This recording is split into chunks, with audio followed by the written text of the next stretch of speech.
Hi, Lavene here, and today we're going to be focusing in on one of the new designs called the Paris Cardigan.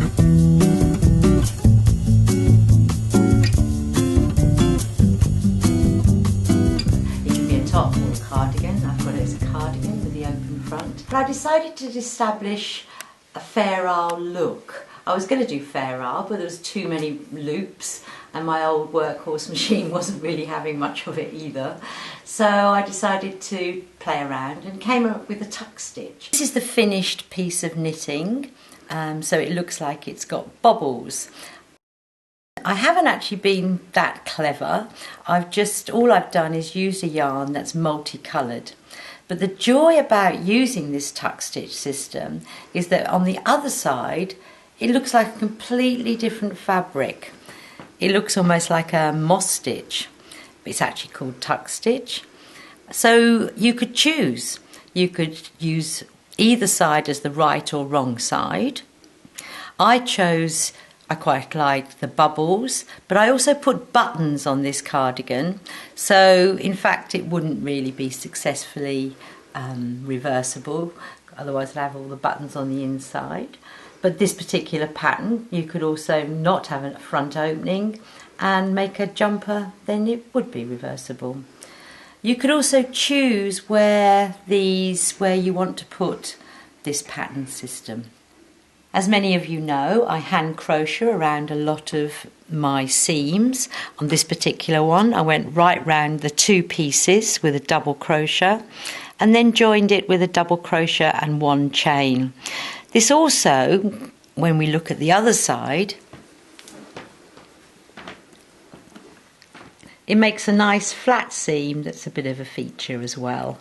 Plus it also gives another 1.5 inches to the width of the garment. Of course you don't need to hand crochet it together. You could just sew it on a linker or hand sew it together and that would be fine. Using card 3 on a Knitmaster machine, which is this one. So it's just got 3 dots and then a space.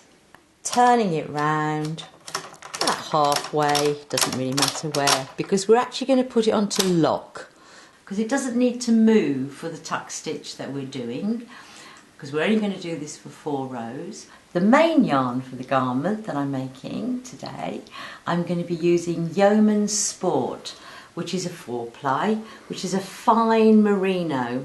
This is in black, but in fact they've got plenty of beautiful colours for you to look at. Key 1, and then I've knitted a few rows on tension 7 and hung weights to hold it down. Ready to change the yarn for the multicoloured to show you the tuck stitch pattern.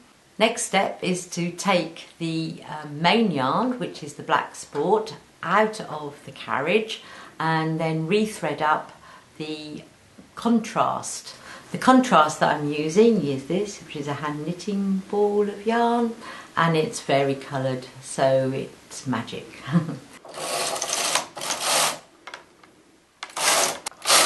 2, 3, 4. We take this yarn out, do 6 rows main yarn, from tuck back onto plain.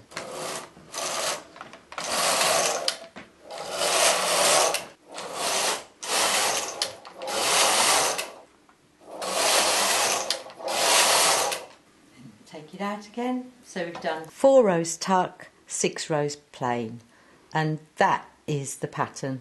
Just keep repeating it as many times as you want, or as the pattern indicates. Here's the Paris in black, completely finished.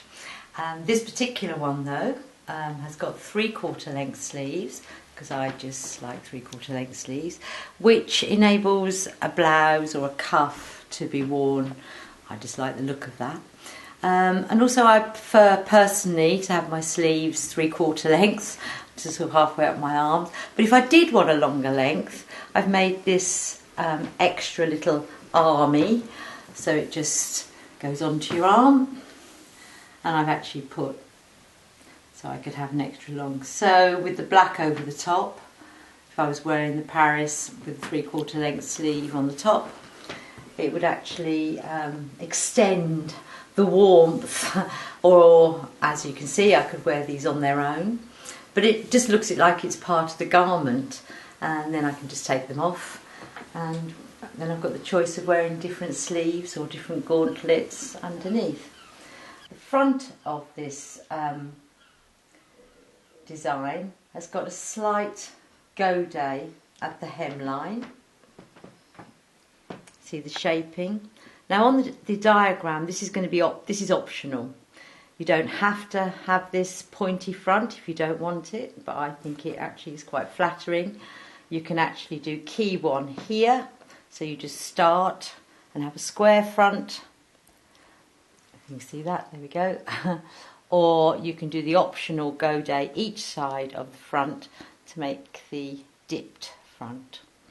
Also on the Paris cardigan, I've used a lot of buttons. I've had buttons every 10th stitch, but you could choose and have bigger buttons or smaller buttons, not so regular. So it's up to you what markers you put in to put the buttons.